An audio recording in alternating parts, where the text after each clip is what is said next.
Ever find yourself digging in your heels, defending something you did, even when a tiny voice in your head is whispering, "You might be wrong here"? Well, you're not alone. In this explainer, we're diving into the powerful psychological engine that makes us justify our mistakes. Seriously, why is it so tough? It's not just about ego. Turns out there's a powerful force deep inside our brains working overtime to protect our self-image, our belief that we're smart, moral, and competent people, and it will bend reality to keep that belief intact. Let's dig into how it all works. And to really get a handle on this engine of self-justification, we've got to go back in time. We're talking the 1950s to a pretty wild story about a doomsday cult. Okay, so picture this. You are so completely 100% certain that a UFO is coming to save you from the end of the world that you give up everything. I'm talking quitting your job, handing over your life savings, leaving your family, all to wait for a flying saucer. They were all in. So, the big night arrives, the clock ticks past midnight, and crickets. No flood, no spaceship. Now the logical thing would be to say, oops, guess we messed that one up.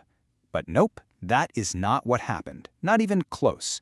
Instead, the leader announced she'd gotten a new message. Their little group's faith was so strong it had literally saved the planet. And you know what? They didn't just buy it. They became even more passionate believers. So what in the world is going on here? Why double down when you've been proven so spectacularly wrong? Well, this is a perfect example of what a psychologist named Leon Festinger called cognitive dissonance. It's this incredibly uncomfortable feeling our brain will do almost anything to get rid of. You know that feeling, right? It's that cringy internal squirm you get when you think of yourself as a kind person, but you just said something nasty. Or you see yourself as a disciplined person, but you just hit snooze for the 5th time. That mental clash, that static in your brain, that's cognitive dissonance. And our minds are basically programmed to shut it down fast. And here is the really crazy part. To get rid of that stress, we almost never choose the hard path, which is changing our behavior. No, we take the mental shortcut. We change our belief to make our behavior seem okay. Think about the UFO group. Admitting they were wrong meant facing the fact that they were, well, fools, that they'd given up everything for nothing. The mental pain of that was just too much. It was way easier to believe they were heroes who had saved the world.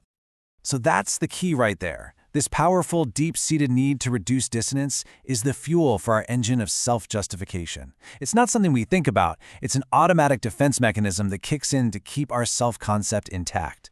And this whole process has huge effects on our lives. It leads us down a path the authors of this book call the pyramid of choice. It's a fantastic visual. Just imagine two people standing side by side at the very top of a pyramid, facing the exact same decision. Let's say it's a choice to cheat on a big exam. One person does it. Now they feel dissonance. Their action, "I cheated," clashes with their belief, "I'm a good person." So they start justifying, the professor was unfair," or "come on, everybody does it." Meanwhile, the other student resists, but they felt the temptation, so they have dissonance too. They justify their choice by hardening their belief. "Cheating is for losers. I would never do that." And you see what happens? That one tiny decision and the little justification that follows sends them sliding down opposite sides of the pyramid. With every new justification, they move further and further apart.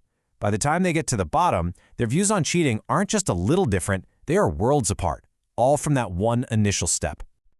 Okay, so this self-justification thing doesn't just steer our decisions. It actually messes with the very way we see ourselves and how we remember our own lives. It creates these huge blind spots and literally changes our memories. We all want to think we're fair-minded and rational. I mean, who doesn't? But this need to reduce dissonance creates major blind spots. We fall for confirmation bias, where we only look for evidence that proves we're right.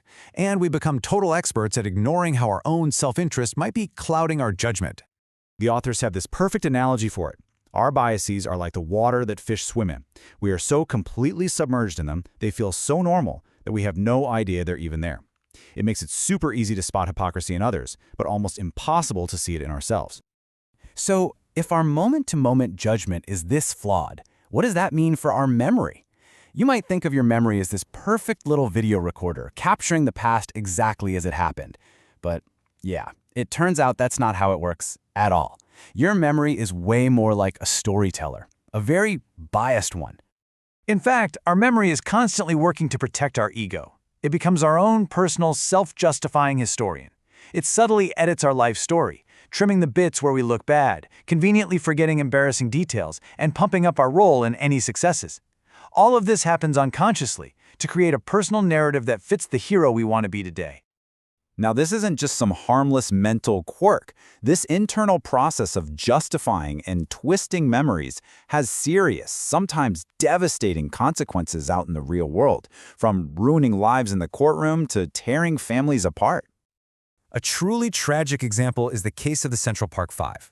Once the police and prosecutors locked onto these 5 teenagers as suspects, confirmation bias went into overdrive. They developed extreme tunnel vision, ignoring any and all evidence that didn't fit their story. The need to justify their initial arrest was so intense that these 5 kids lost years of their lives. And the worst part? Even after DNA evidence proved them innocent, some of the original officials still couldn't admit they made a mistake. The dissonance was just too great. And that right there is the danger.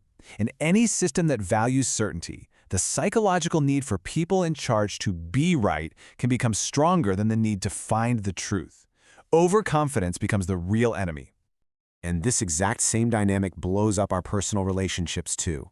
In a struggling marriage, for instance, each person becomes the official historian of their own story. They remember the exact same fight in completely different ways. Each version, of course, paints them as the reasonable one, the victim. And it creates this vicious cycle of blame where nobody's listening and nothing ever gets resolved.